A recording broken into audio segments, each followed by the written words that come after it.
আসসালামু আলাইকুম ওয়া রাহমাতুল্লাহ। প্রিয় শিক্ষার্থীরা, আশা করি তোমরা সকলেই ভালো আছো। আজকে আমরা আলোচনা করব নবম দশম শ্রেণীর পদার্থবিজ্ঞানের গতি অধ্যায়ের আরেকটি অত্যন্ত গুরুত্বপূর্ণ সৃজনশীল প্রশ্ন। যে প্রশ্নটি আলোচনার সুবিধার জন্য আমি আগে থেকেই বোর্ডে উঠাই রাখছি। চলো শুরু করি। প্রশ্নটির উদ্দীপকে বলা আছে যে 200 গ্রাম ভরের একটি ক্রিকেট বলকে 40 মিটার পার সেকেন্ড বেগে খাড়া উপরের দিকে নিক্ষেপ করা হলো। ওই সময়ে 2 কেজি ভরের অপর একটি বস্তুকে 150 মিটার উঁচু স্থান থেকে ফেলে দেওয়া হলো। তো এই উদ্দীপকের আলোকে গ নম্বর প্রশ্নে বলা আছে যে বলটির বিচরণকাল কত নির্ণয় করো। আচ্ছা, বিচরণকাল কি সেটা তো আমাদের আগে জানতে হবে, তাই না? বিচরণকাল হলো কোনো একটা বস্তুকে যদি তুমি ভূপৃষ্ঠ থেকে উপরের দিকে নিক্ষেপ করো, তাহলে কিছু সময় পরে বস্তুটা সর্বোচ্চ উচ্চতায় গিয়ে পৌঁছবে। এই যে বস্তুটা সর্বোচ্চ উচ্চতায় উঠতে যে সময় লাগলো এবং সর্বোচ্চ উচ্চতা থেকে বস্তুটা ভূমিতে ফিরে আসতে আরও একটা সময় লাগবে। এই সর্বোচ্চ উচ্চতায় ওঠার সময় এবং ওখান থেকে ভূপৃষ্ঠে ফিরে আসার সময়, এই দুইটা সময়ের যোগফল করলে আমরা ওই বস্তুটার বিচরণকাল পাবো। মানে বস্তুটা ওঠার সময় এবং বস্তুটার নামার সময়, এই দুইটা সময়ের যোগফলে হলো বস্তুটার বিচরণকাল। এভাবেও এই গ নম্বর প্রশ্নটা পারা যাবে। আরেকভাবেও এই গ নম্বর প্রশ্নটা করা যাবে, সেটা হলো কি? আচ্ছা, কোনো একটা বস্তুকে যদি ভূপৃষ্ঠ থেকে উপরের দিকে নিক্ষেপ করা হয়, তাহলে ওই বস্তুটা কিছুক্ষণ পর আবার কিন্তু ভূপৃষ্ঠেই ফিরে আসবে। তাহলে বস্তুটা যেহেতু ভূপৃষ্ঠ থেকে নিক্ষেপ করলাম এবং ভূপৃষ্ঠেই ফিরে আসলো, তাহলে বস্তুটার কি কোনো স্মরণ থাকলো না। বস্তুটার স্মরণ কিন্তু জিরো হয়ে গেল, তাই না? অর্থাৎ এই যে বলটাকে 40 মিটার পার সেকেন্ড বেগে উপরের দিকে নিক্ষেপ করছে, ভূপৃষ্ঠ থেকে কিন্তু 40 মিটার পার সেকেন্ড বলটাকে নিক্ষেপ করা হয়েছে। আবার কিছু সময় পর ভূপৃষ্ঠেই বলটি ফিরে আসবে, তাহলে এই বলটির কোনো স্মরণ থাকবে না। তাহলে আমরা কি লিখতে পারি? গ নম্বর প্রশ্ন সমাধান করার জন্য কি দেওয়া আছে?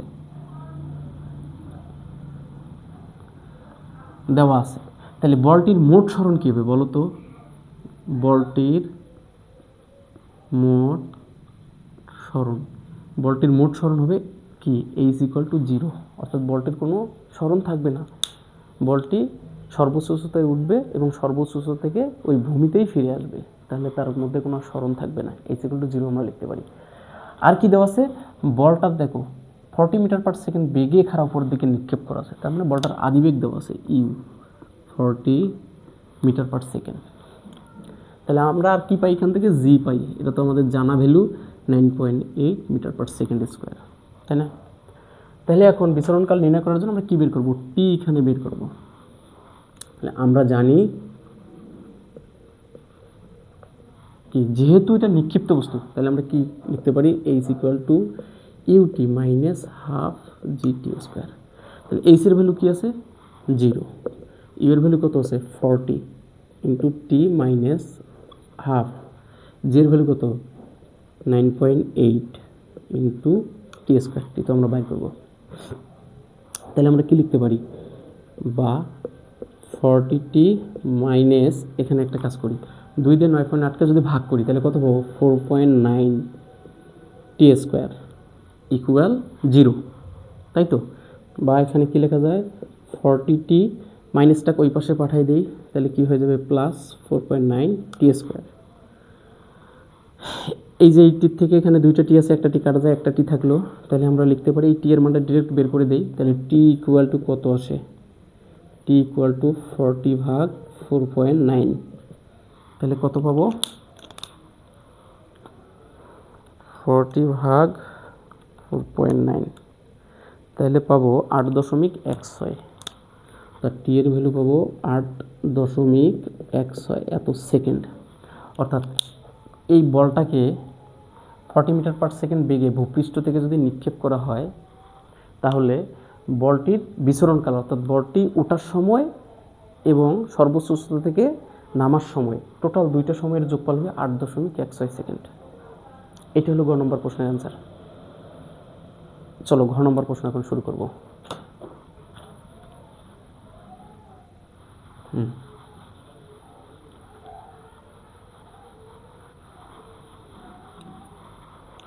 আচ্ছা, ঘ নম্বর প্রশ্নে কি বলা আছে? ঘ নম্বর প্রশ্ন বলছে যে ভূমি হতে কত উচ্চতায় বস্তু দুটি মিলিত হবে নির্ণয় করো। আচ্ছা, এখন এই প্রশ্নটা সমাধান করার জন্য উদ্দীপকের আলোকে আমরা চিত্রটা আগে আঁকায় নেওয়ার চেষ্টা করি, তাহলে আমাদের জন্য সহজ হবে, বুঝতে সহজ হবে। মনে করে নিলাম এটা হচ্ছে ভূমির অবস্থান, এই জায়গাটা ভূমি, যেটা হলো সি বিন্দুতে আছে, ভূমিটা হলো সি বিন্দুতে ধরে নিলাম, বোঝার জন্য দিচ্ছি, সি বিন্দু ভূমিতে আছে। এখন এই ভূমি থেকে দেখো 150 মিটার উচ্চতায় একটা বস্তু রাখছে, ভূমি থেকে 150 মিটার উচ্চতায় একটা বস্তু রাখা আছে, অর্থাৎ ভূমি থেকে 150 মিটার ধরে নিলাম, এটা 150 মিটার উচ্চতায় একটা বস্তুকে রাখা আছে। তো এই বস্তুটা যে স্থানে আছে তার নাম দিলাম আমি এ, অর্থাৎ এই এ থেকে সি এর দূরত্ব, এটা ভূমি, আর এই ভূমি থেকে 150 মিটার উচ্চতায় যে বস্তুটা রাখা আছে ধরলাম ওই অবস্থানটা হচ্ছে এ। তাহলে এখান থেকে আমরা এটা ইন্ডিকেট করে নিই একটু, এখানকার দূরত্ব হচ্ছে 150 মিটার, এটা হচ্ছে 150 মিটার। আচ্ছা, এখন কি করছে, এই ভূমি থেকে বা ভূপৃষ্ঠ থেকে আরেকটি বলকে মানে বা আরেকটি বস্তুকে, এই যে একটা বস্তুকে কি করছে, খাড়া উপরের দিকে নিক্ষেপ করছে, কত বেগে, 40 মিটার পার সেকেন্ড বেগে উপর দিকে নিক্ষেপ করছে। এখন প্রশ্নে বলা আছে, মানে উদ্দীপকে বলা আছে, যে সময় এই বলটিকে নিচের দিকে নেমে দেওয়া হয়েছে বা নিচের দিকে ছেড়ে দেওয়া হয়েছে, ঠিক ওই সময়ে এই যে একটা বলকে 40 মিটার পার সেকেন্ড বেগে উপরের দিকে নিক্ষেপ করছে। তাহলে প্রশ্ন বলছে ভূমি হতে কত উচ্চতায় বস্তুটি মিলিত হবে। তো ধরে নিলাম এটা হলো ভূমি, ভূমি থেকে এক্স মিটার উচ্চতায়, এই যে ভূমি থেকে কত এক্স, ভূমি থেকে এক্স মিটার উচ্চতায় বি বিন্দুতে এই বস্তু দুটো মিলিত হবে, ভূমি থেকে এক্স মিটার উচ্চতায় বি বিন্দুতে বস্তু দুটো মিলিত হবে। তাহলে কি ঘটবে এখানে, অর্থাৎ যে সময় একটা বস্তুকে উপর থেকে ফেলে দেওয়া হয়েছে ঠিক সেই সময় আরেকটা বস্তুকে উপর দিকে নিক্ষেপ করা হয়েছে। তাহলে কি ঘটনা ঘটবে এখানে, তাহলে কোনো একটা সময় এই বস্তু আর এই বস্তুটা কি করবে, অতিক্রম করবে না, একে অপরকে অতিক্রম করবে না। একটা বস্তু নিচের দিকে নামতেছে আর একটা বস্তু উপরের দিকে উঠতেছে, তাহলে কি ঘটবে, কোনো একটা সময় বা কিছু দূর ওঠার পর একটা বস্তু আরেকটা বস্তুকে কি করবে, অতিক্রম করবে। তাহলে কত মিটার উচ্চতায় গিয়ে অতিক্রম করবে বা কত সময় পর একটা আরেকটাকে অতিক্রম করবে বা মিলিত হবে, সেটাই তোমার কাছে জানতে চাইছে। তাহলে এখানে কয়টা ঘটনা হচ্ছে, দুইটা। যেহেতু এই বস্তুটাকে ফেলে দিচ্ছে তার মানে এটা পরন্ত বস্তু, তাহলে পরন্ত বস্তুর ক্ষেত্রে আমরা একটা ইকুয়েশন দাঁড় করাবো, এবং এই বস্তুটাকে কী করছে, ভূপৃষ্ঠ থেকে উপরের দিকে নিক্ষিপ্ত করছে।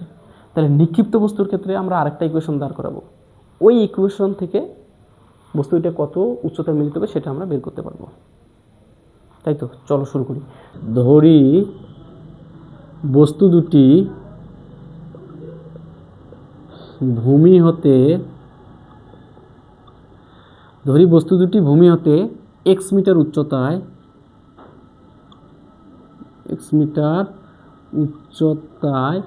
বি বিন্দুতে মিলিত হবে। তাহলে এটা কি পরন্ত বস্তুর ক্ষেত্রে, পরন্ত বস্তুর ক্ষেত্রে কি ঘটনা ঘটে,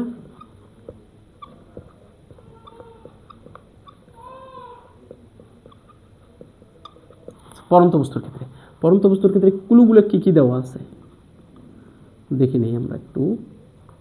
আচ্ছা, দেওয়া আছে। তাহলে যেহেতু পরন্ত বস্তু, তাহলে পরন্ত বস্তুর আমরা তো জানি আদিবেগ থাকে না, পরন্ত বস্তুর আদিবেগ হয় 0, কারণ ওই 150 মিটার উচ্চতায় বস্তুটা স্থির অবস্থায় আছে, তাহলে আদিবেগ হচ্ছে আমাদের 0, পরন্ত বস্তুর আদিবেগ নেই। আচ্ছা, আর কি দেওয়া আছে, পরন্ত বস্তুটা কতটুকু, এই বস্তুটা কতটুকু দূরত্ব অতিক্রম করে বি বিন্দুতে আসবে, চিন্তা করো তো, এই বস্তুটা কতটুকু দূরত্ব অতিক্রম করে বি বিন্দুতে আসবে। এ থেকে সি এর দূরত্ব হচ্ছে 150, সে কি 150 অতিক্রম করছে, না, 150 তো সে অতিক্রম করবে না, তার আগে তো এটা দেখা পাবে। তাহলে কতটুকু দূরত্ব অতিক্রম করবে, তাহলে ভূমি থেকে মানে বি থেকে সি এর দূরত্ব যদি এক্স হয়, তাহলে এ থেকে বি এর দূরত্ব কতটুকু হবে, এসি হচ্ছে আমার 150, বি থেকে সি এর দূরত্ব এক্স, তাহলে এ থেকে বি এর দূরত্ব 150 থেকে যদি এক্স বাদ দিই, যতটুকু থাকবে ততটুকু হবে আমার এ বি এর দূরত্ব, অর্থাৎ এই ডিস্টেন্সটুকু আমার হবে 150 মাইনাস এক্স এত মিটার, এই দূরত্বটুকু হবে আমার 150 মাইনাস এক্স মিটার। অর্থাৎ আমরা তাহলে কী পাবো, পরন্ত বস্তুর ক্ষেত্রে যেহেতু, তাহলে এইচের ভ্যালুটা আমরা পাবো 150 মাইনাস এক্স এত মিটার, তাই তো, এইচের ভ্যালুটা পাবো না আমরা এইচের ভ্যালু এটাই পাবো, এবং আমার জি তো আছেই কত 9.8 মিটার পার সেকেন্ড স্কোয়ার। তাহলে কি লিখতে পারি পরন্ত বস্তুর ক্ষেত্রে H equal to u t plus half g t square, তাই তো। তাহলে এইচের ভ্যালু কী পেলাম 150 মাইনাস এক্স ইকুয়াল ইউ এর ভ্যালু তো 0 in T plus half, G এর ভ্যালু কত পেলাম, জি এর ভ্যালু পেলাম 9.8 টি স্কোয়ার, তাই না। তাহলে এটা তো 0 হয়ে যাচ্ছে, অর্থাৎ এখানে পাচ্ছি আমরা 150 মাইনাস এক্স, এটা তো 0 হয়ে যাচ্ছে, তার মানে ওটা 9, এখানে পাচ্ছি কত 2 দিয়ে যদি 9.8কে ভাগ করি কত 4.9 টি স্কোয়ার, তাই তো। এটা পেলাম আমরা 1 নম্বর সমীকরণ, অর্থাৎ পরন্ত বস্তুর ইকুয়েশন পেলাম আমরা এইটা। তাহলে নিক্ষিপ্ত বস্তুর ক্ষেত্রে কি ঘটনা ঘটবে, নিক্ষিপ্ত বস্তুর ক্ষেত্রে দেখি নিক্ষিপ্ত বস্তুর ক্ষেত্রে কি হয়। নিক্ষিপ্ত বস্তুর ক্ষেত্রে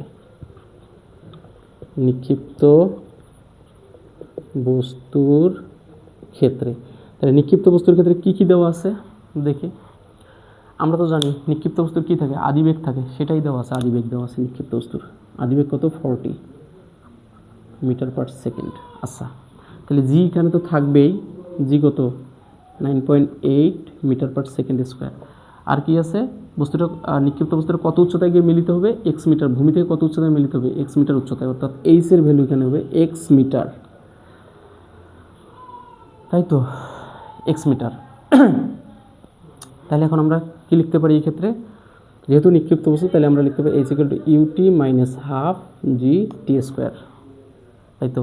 তাহলে এইচ এর ভ্যালু কী আছে এক্স ইকুয়াল ইউ এর ভ্যালু কত আছে 40 টি মাইনাস হাফ জি এর ভ্যালু কত 9.8 ইন্টু টি স্কোয়ার। আচ্ছা, তাহলে এখানে কি পাই এক্স ইকুয়াল টু তো মাইনাস, তাহলে ভাগ করলে 2 দিয়ে 9.8কে ভাগ করলে কত হবে, তাহলে হবে 4.9 টি স্কোয়ার, তাই না। এটাকে দেওয়া যায় হলো 2 নম্বর ইকুয়েশন। তাহলে দুইটা ইকুয়েশন কিন্তু আমরা দাঁড় করাইছি। এখন আমরা কি করব, এই যে এখানে কিন্তু এক্স এর মান আমরা পেলাম এত, এই এক্স এর মানটা কিন্তু 1 নম্বর সমীকরণে বসে দেওয়া যায়, এই এক্সে বসাই দেওয়া যায় না, খুব সহজেই যায়। দেখো তাহলে আমি এই দিকে একটু লিখি। আচ্ছা, এই এক্স এর মানটা আমরা এই এক্স এর মধ্যে বসাই দেবো, অর্থাৎ 2 নং থেকে এক্স এর মান 1 নম্বরে বসাবো। 2 হতে এক্স এর মান 1 নংয়ে বসাই। আচ্ছা, তাহলে 1 নংয়ের মধ্যে বসাবো, 1 নং থেকে শুরু করবো আমরা। কত আছে 150 মাইনাস 150 মাইনাস এক্স এর ভ্যালুটা কি আছে, এক্স এর ভ্যালু আছে 40টি। তাহলে এখানে আছে মাইনাস, এই মাইনাস আর এখানকার মাইনাসে কি হয় প্লাস, এই মাইনাস আর এই মাইনাস হবে প্লাস, প্লাস কত আছে 4.9 টি স্কোয়ার, তাই তো, 4.9 টি স্কোয়ার ইকুয়াল কত আছে 4.9 টি স্কোয়ার। আচ্ছা, এখন আমরা কি পাই এখানে 150 40টি ইকুয়াল কত আছে 4.9 টি স্কোয়ার প্লাস আছে 4.9 টি স্কোয়ার, সমানের ওই পাশে গেলে মাইনাস 4.9 টি স্কোয়ার 40 ইকুয়াল। তাহলে এখানে কী হয় 0 থাকে না, কাটাকাটি গেলে কী হয় 0, বা আমরা লিখতে পারতেছি কত, তাহলে 150 ইকুয়াল টু 40টি, বা টি ইকুয়াল টু কত আসতেছে 150 ভাগ 40। তাহলে কত পাবো আমরা দেখি,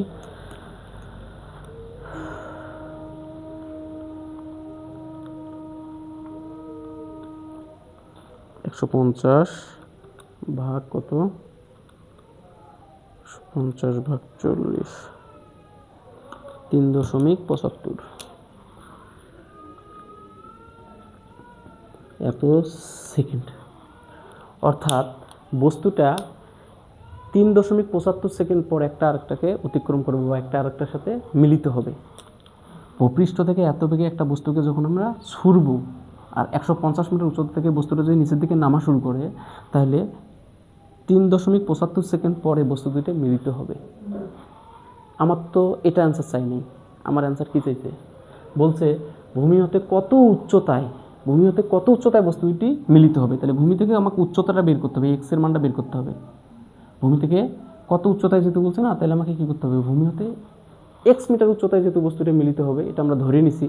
ভূমি হতে এক্স মিটার উচ্চতায় বস্তুটা মিলিত হবে, তাহলে এই এক্সের মানটাই আমাকে কিন্তু বাইর করতে হবে, তাই তো? তাহলে সেটাই আমরা বাইর করব। তাহলে এই টি এর মানটা যদি আমরা কি 1 অথবা 2 এ বসাই দেই, তাহলে কিন্তু আমরা সহজেই কি পাবো, এক্স এর মানটা পাবো, তাই না? তাহলে আমরা কি করি, টি এর মানটা 2 নম্বর সমীকরণে বসাই দিই, এটা সহজ হবে। তাহলে টি এর মান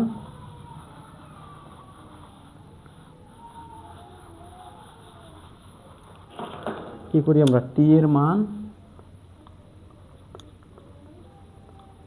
মান 2 নং সমীকরণে বসাই। আচ্ছা, টি এর মান 2 নম্বর সমীকরণে বসালে কি পাবো আমরা,